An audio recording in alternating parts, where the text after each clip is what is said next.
शांति शांति। ओम शांति शांति शांति शांति शांति। ओम। योग दर्शन के तृतीय विभूतिपाद के 44वें सूत्र को हम पढ़ रहे हैं। इसमें छोटे छोटे से 2-3 पैराग्राफ हैं जिनको हमने पढ़ा है। व्यास भाष्य के जो पैराग्राफ हैं, इनमें से कोई बात पूछनी हो हस्तोत्थापन द्वारा सूचित कर सकते हैं, अथवा पिछली कोई बात हो।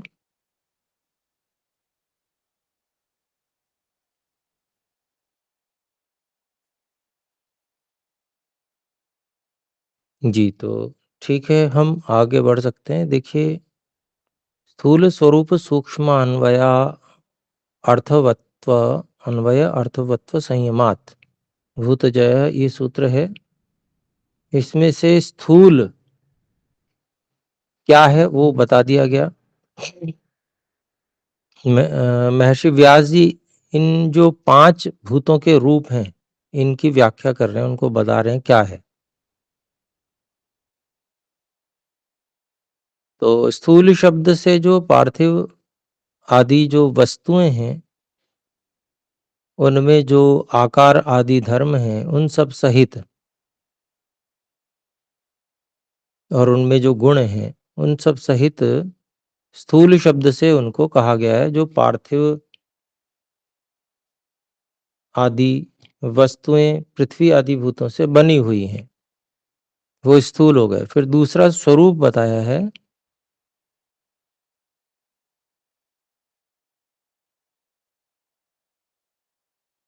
तो उसमें जो स्थूल भूत हैं और उनमें जो गुण हैं, अलग अलग अपने अपने गुण, उन गुणों के विषय में उसको स्वरूप के अंतर्गत गिना गया है।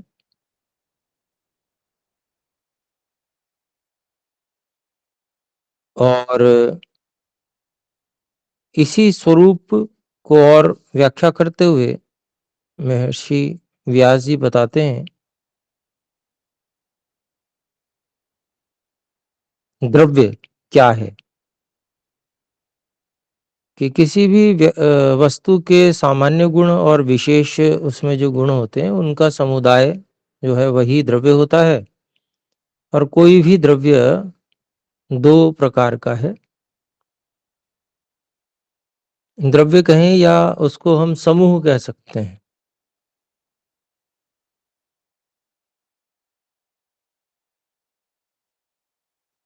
क्योंकि कोई भी द्रव्य जो है उस परमाणुओं के समूह से मिलकर बना हुआ है, अगर हम सूक्ष्मता से देखेंगे तो।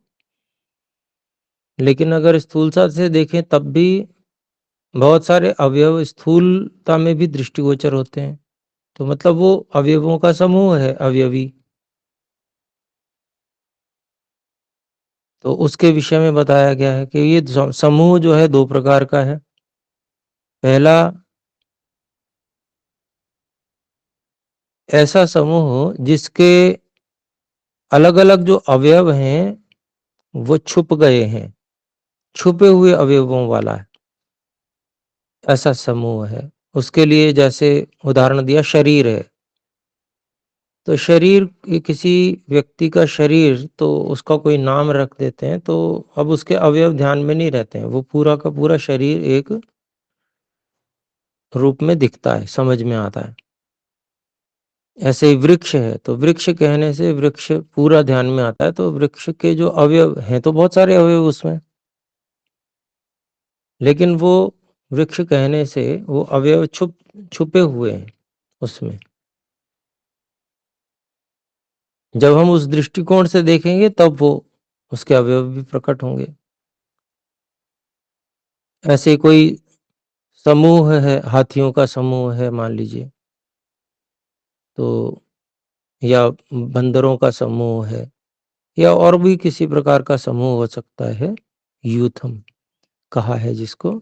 ऐसे ही वन, जंगल कहा है, जंगल। तो जंगल कहने से बहुत बड़ा जंगल ध्यान में आता है, लेकिन है उसमें बहुत सारे अवयव भी हैं।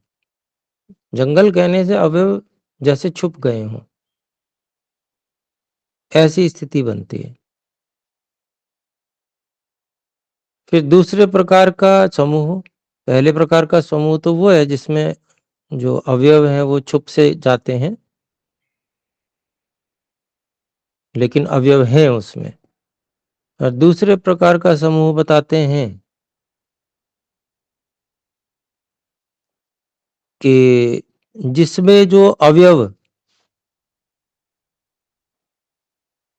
होते हैं, अवयवों में जो भेद होता है, वो भेद शब्दों के द्वारा प्रकट किया जा सकता है या प्रकट किया गया है। शब्द के द्वारा ही वो भेद प्रकट भी कर दिया गया है, और उस शब्द के द्वारा भेद प्रकट किए हुए उन शब्दों से युक्त है वो समूह का नाम। उदाहरण देते हैं जैसे उभय देव मनुष्याः। देव और मनुष्य, देव का अभिप्राय हो गया जो विद्या, वेद विद्या से युक्त हैं, वो देव हैं, वेदों के विद्वान हैं सभी। और मनुष्य सामान्य मनुष्य हो गए जो विद्वान नहीं है या कम विद्वान है, सामान्य केवल संस्कृत इत्यादि जानने वाले हैं, संस्कृत व्याकरण जानने वाले हैं, ये सामान्य लोग हो गए। लेकिन संस्कृत विद्याओं का उपयोग करके, संस्कृत आदि भाषा का उपयोग करके जिन्होंने वेद विद्या को समझ लिया है, वो देव हो गए, और उनका उपयोग लेने लगे हैं, वो देव हो गए। तो भेद है, अंतर है, शब्दों से भी यहाँ पर प्रकट हो रहा है भेद। तो यहाँ पर कहते हैं समूहस्य देवो एको भागो मनुष्यो द्वितीयो भागस ताभ्याम एव विधीयते समूह। तो यहाँ पर दोनों को अलग अलग कहा भी गया है और उनसे समूह कहा जा रहा है। दोनों के नाम भी अलग अलग हैं, दोनों हैं भी अलग अलग, उनके गुण धर्म भी अलग अलग हैं। तो आगे कहते हैं स च भेद अभेद विवक्षितः। जो पहला जो समुदाय है, प्रथम प्रकार के समुदाय जिसकी बात की गई, उसमें क्या है, भेद और अभेद कहने की इच्छा हो सकती है। भेद अभेद विवक्षित, भेद की कहने की इच्छा भी हो सकती है, उसमें अभेद कहने की भी इच्छा हो सकती है। लेकिन उसमें जो अवयव हैं वो जैसे छुप गए हैं, ऐसा ही प्रतीत होगा प्रथम प्रकार के उसमें। उदाहरण देते हैं आम्राणाम वनम ब्राह्मणानाम संघ। अब यहाँ पर जो इस प्रकार से कह रहे हैं, ये वेद भेद विवक्षा से कह रहे हैं। आम्रों, आमों का वन और ब्राह्मणों का संघ। तो इसमें भेद विवक्षा क्या हुई? वैसे तो अवयव छुप रहे हैं इसमें, है ना, एक समूह को कहा जा रहा है, लेकिन फिर भी भेद उसमें है कि आम बहुत प्रकार के होंगे जिसमें, ऐसा कोई आम के वृक्ष जिसमें बहुत प्रकार के होंगे, ऐसा कोई वन है, तो भेद विवक्षित हो गया। ऐसे ही ब्राह्मण, बहुत प्रकार के ब्राह्मण जहाँ होंगे, अनेक अलग अलग प्रकार के ब्राह्मण भी अनेक प्रकार के होते हैं, क्योंकि विद्या बहुत सारी विद्या है, वेद विद्या। और तो उस वेद विद्या को किसी ने संपूर्ण रूप से पढ़ा है, किसी ने कुछ कम, एक ही वेद पढ़ा है, किसी ने 2 वेद पढ़े हैं। ऐसे ही और भी अनेक विद्या से संबंधित जो ब्राह्मण हैं, तो वे सब ब्राह्मण जिस संघ में हैं, वो ब्राह्मण संघ हो गया। तो यहाँ भेद विवक्षा भी है। प्रथम प्रकार के समूह में जो भेद विवक्षा वाला उदाहरण है वो ये है, आम्राणाम वनम ब्राह्मणानाम संघ। फिर है आम्रवणम ब्राह्मण संघम, आम्रवणम ब्राह्मण संघ इति। अब ये अभेद विवक्षित हो गई।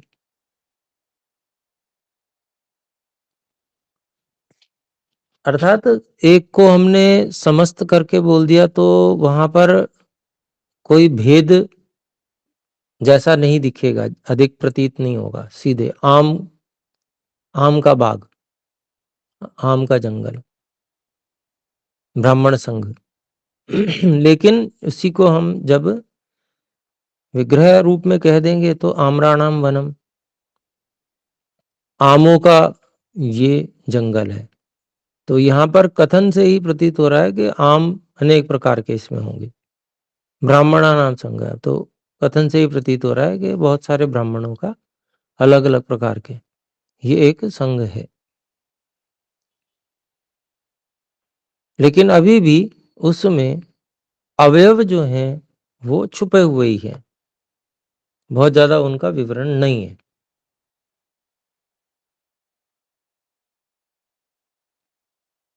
जैसे दूसरे प्रकार के समूह का वर्णन आता है, उसमें देव और मनुष्य स्पष्ट रूप से कह दिए, दो अलग अलग, तो भेद विवक्षा हो गई। नहीं, वो एक अलग प्रकार का समूह हो गया जहां पर अवयव स्पष्ट रूप से कहे गए हैं। एक प्रकार के समूह पहले जो कहे गए जिसमें अवयव छुप गए हैं, दूसरे प्रकार का समूह जिसमें अवयव नाम में ही स्पष्ट रूप से कह दिए गए हैं। ये दो प्रकार के हमारे ऐसे समूह, इनका वर्णन किया जा रहा है। इन समूहों को किसके अंतर्गत हम देख रहे हैं, तो स्वरूप के अंतर्गत देख रहे हैं। जो भूतों के 5 रूप हैं उसमें से स्थूल को पहले बता दिया, फिर स्वरूप के अंतर्गत हम इनको समझने का प्रयास कर रहे हैं। अच्छा, फिर अब जो पहले वाला जिसके अवयव छुप जैसे गए हैं, वो जो समूह का प्रकार है, पहला प्रकार, उसकी बात और आगे बता रहे हैं। वो प्रथम प्रकार का जो समुदाय है, स पुनर्द्विविधो, वो फिर से दो प्रकार का है, युत सिद्धावयवो अयुत सिद्धावयवश्च। तो कहते हैं वो दो प्रकार का है। युत सिद्धावयवः,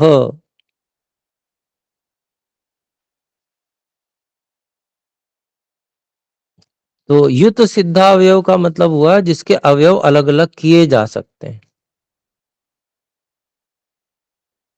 फिर अयुत सिद्धावयव जिनके अवयव अलग अलग नहीं किए जा सकते हैं। ऐसे दो उसमें भेद बना दिए। फिर आगे कहते हैं युत सिद्धावयव समूहो वनम संघ इति। अर्थात जिसके अवयव अलग अलग किए जा सकते हैं उसका उदाहरण क्या बना, जंगल। एक एक पेड़ को अलग अलग किया जा सकता है उसमें। ऐसे ही संघ है, ब्राह्मणों का संघ है या जो भी है, तो एक एक ब्राह्मण को अलग अलग किया जा सकता है वहां पे। दूसरा अयुत सिद्धावयव संघातः शरीरम वृक्षम परमाणु रीति। और जिनके अवयवों को अलग अलग नहीं किया जा सकता वो प्रकार, उसका उदाहरण क्या है, तो वो सभी संघात रूप होंगे। जैसे शरीर है तो शरीर तो पूरा एक संघात ही है, अवयव इसमें है लेकिन अवयवों को अलग नहीं किया जा सकता। वे हाथ काट के अलग कर दिया जाए, सिर काट के अलग कर दिया जाए, ऐसा नहीं किया जा सकता, वो संघात ही रहेगा। उसको वो संपूर्ण के रूप में देखते हुए अवयवों को हम खाली अपने मन की दृष्टि से, मानसिक दृष्टि से उसको अलग अलग करके समझ सकते हैं, अलग अलग करके रख नहीं सकते। तो ये अयुत सिद्धावयवों का उदाहरण हो गया। इसमें वृक्ष भी उदाहरण है, परमाणु भी ऐसे ही उदाहरण है। फिर आगे कहते हैं अयुत सिद्धावयव भेदानुगतः समूहो द्रव्यमिति पतंजलि ही। तो महर्षि पतंजलि द्रव्य किसको कह रहे हैं, वो बता रहे हैं कि जो अयुत सिद्धावयव अर्थात जिसके अवयवों को अलग अलग नहीं किया जा सकता है, ऐसा जो समूह है उसको द्रव्य कह रहे हैं महर्षि पतंजलि। एतत् स्वरूपम इति उक्तम, और इसी को स्वरूप कहा गया है। महर्षि पतंजलि जी ने जो दूसरा रूप भूतों का बताया, पहला स्थूल बताया, दूसरा स्वरूप बताया, तो स्वरूप को स्पष्ट करने के लिए इतनी सारी बात महर्षि व्यास जी ने कही। तो स्वरूप में के अंतर्गत जिसे द्रव्य कहा गया है, सामान्य विशेष समुदायो अत्र द्रव्यम, ये ऊपर जो कही गई थी बात, सामान्य गुणों और विशेष गुणों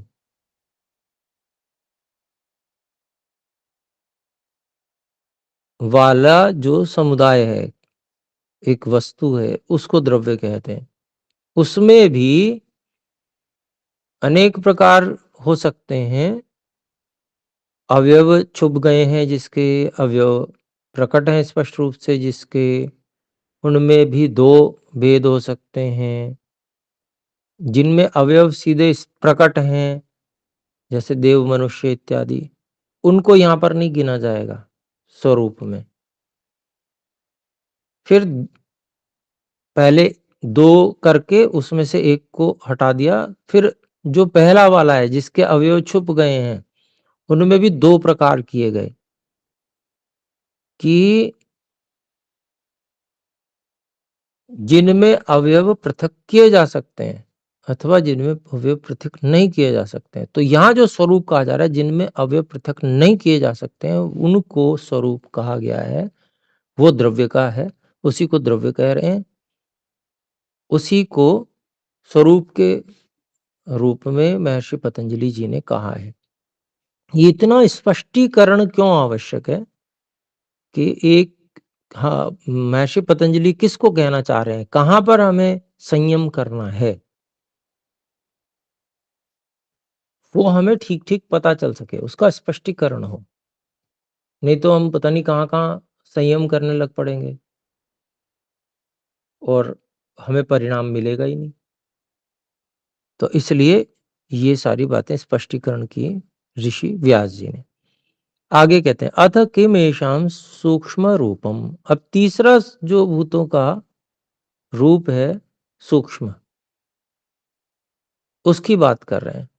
स्थूल पहला, स्वरूप दूसरा, तीसरा सूक्ष्म, चौथा अन्वय और पांचवा अर्थवत्व।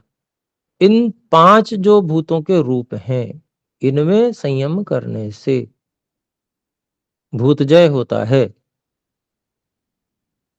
तो ये जो बात कही है उसमें से एक एक का विस्तार कर रहे हैं, समझा रहे हैं। सूक्ष्म की बात आती है, अथ किम एषाम सूक्ष्म रूपम। तो इन जो भूत, ये जो भूत हैं, इनका सूक्ष्म जो रूप है वो क्या है। तो कहते हैं तन्मात्रम भूत कारणम। जो ये स्थूल भूत हैं, इन का जो कारण है वो तन्मात्राएं हैं, सूक्ष्म भूत जिनको कहते हैं। फिर आगे कहते हैं तस्य एको अवयवः परमाणु। जो पृथ्वी आदि स्थूल भूत हैं, उनका जो एक अवयव है उसको परमाणु कहते हैं।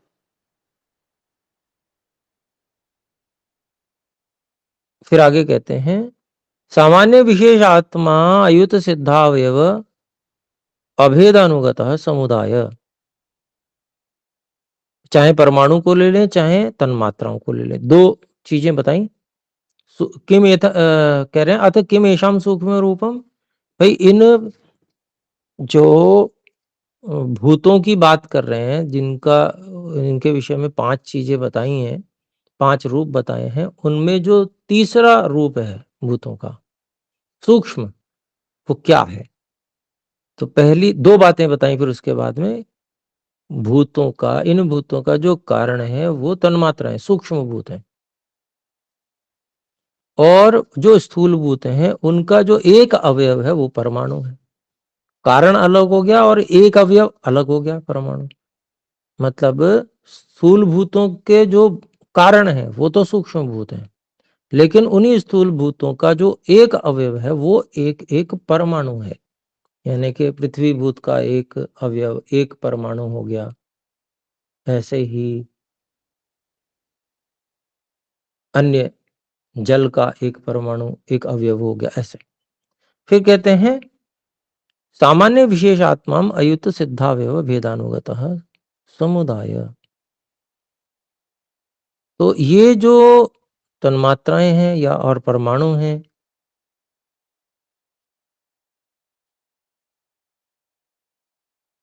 सामान्य और विशेष अपने स्वरूप वाले अयुत सिद्धावयव, मतलब जिनके अवयवों को अलग अलग नहीं किया जा सकता, अभेद अनुगत, ये अभेद रूप में है, अनुगत है, ये जो समुदाय है। इति एवं सर्व तन्मात्राणि एतत् तृतीयम्। इस प्रकार से ये सभी जो तन्मात्राएं हैं ये तीसरा ये रूप है, सूक्ष्म जिसको कहा जा रहा है। तन्मात्राओं को ही मुख्य रूप से सूक्ष्म रूप कहा जा रहा है, परमाणु को नहीं कहा जा रहा।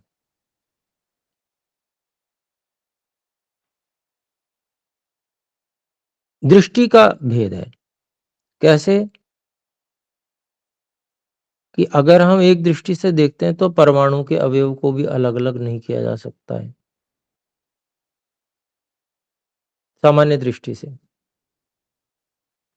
तो वो स्वरूप के अंतर्गत आ गया, वो द्रव्य है। लेकिन अब जब हम उसको और अधिक सूक्ष्मता की दृष्टि से देख रहे हैं तो परमाणु को भी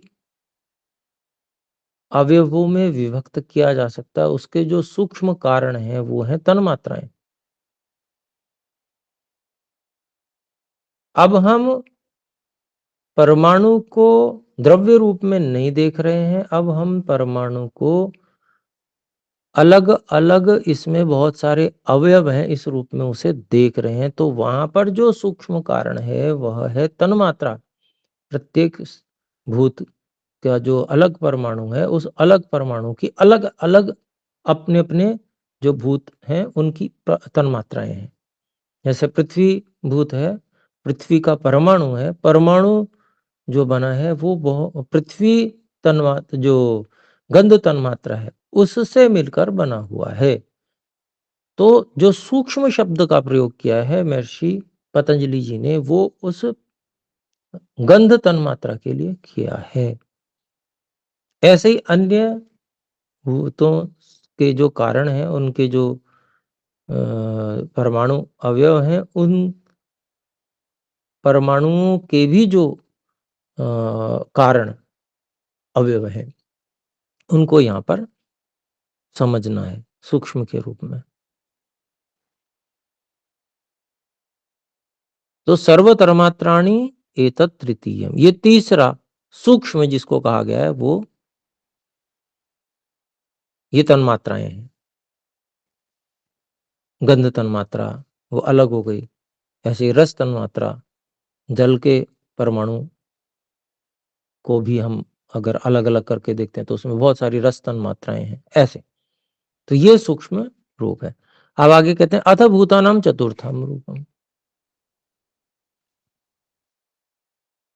अब भूतों का जो चौथा रूप क्या है, तो ख्याति क्रिया स्थितिशीला गुणाः कार्य स्वभावानुपातिनो अन्वय शब्देन उक्ताः। अब भूतों का जो चौथा रूप है वह रूप क्या है, ख्याति क्रिया स्थितिशीला गुणा।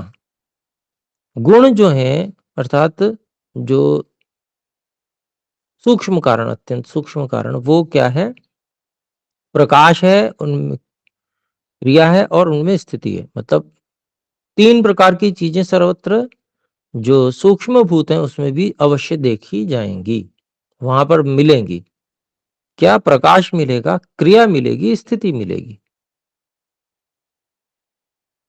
और ये हम सारे संसार में, स्थूल संसार में भी देख सकते हैं, ये तीन ही चीजें हैं। तीन चीजें, तीन गुण सर्वत्र दिखते हैं, उन्हीं से सर्वत्र कार्य चलता है। जो ये 3 चीज़ें दिखती हैं, प्रकाश, क्रिया और स्थिति। तो इसको कह रहे हैं कि भूतानां चतुर्थम रूपम, भूतों का चौथा रूप प्रकाश, ख्याति, क्रिया, स्थिति, शील, गुणा। जो गुण हैं, सूक्ष्म कारण जो हैं, अत्यंत सूक्ष्म कारण, वो प्रकाश, क्रिया और स्थितिशील हैं, स्थिति स्वभाव वाले हैं। और कहते हैं कार्य स्वभाव अनुपातिनः, ये भूतों के स्वभाव से युक्त हैं।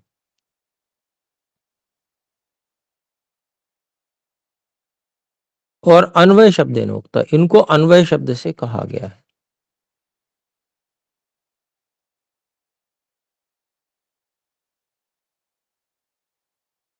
अभिप्राय क्या है कि और सूक्ष्मता में, सूक्ष्म से भी और अधिक उसको देखते हैं अगर हम अन्वय रूप से, तो अन्वय क्या दिखता है हमें? तो अन्वय हमें दिखता है प्रकाश, क्रिया और स्थिति का। और वो प्रकाश, क्रिया, स्थिति किसके हैं? तो वो जो सूक्ष्मतम कारण है, गुण, सत्व, रजतम, जो प्रकृति है, उसके हैं वो। तो वो अन्वित हैं, वो सर्वत्र दिख रहे हैं हमें। जो सूक्ष्म भूत हैं, तन्मात्राएं हैं, वहां भी हमें इन 3 चीजों का सर्वत्र सम्मिश्रण ज्ञात होगा।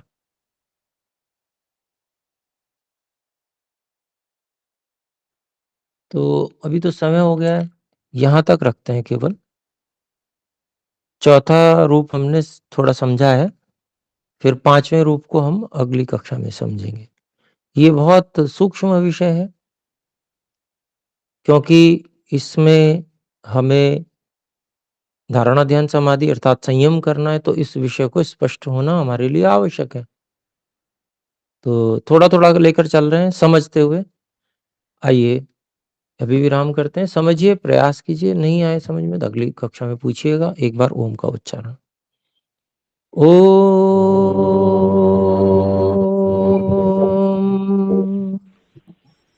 सभी को सादर नमस्ते जी। सर्वभ्यो नमः। नमस्ते।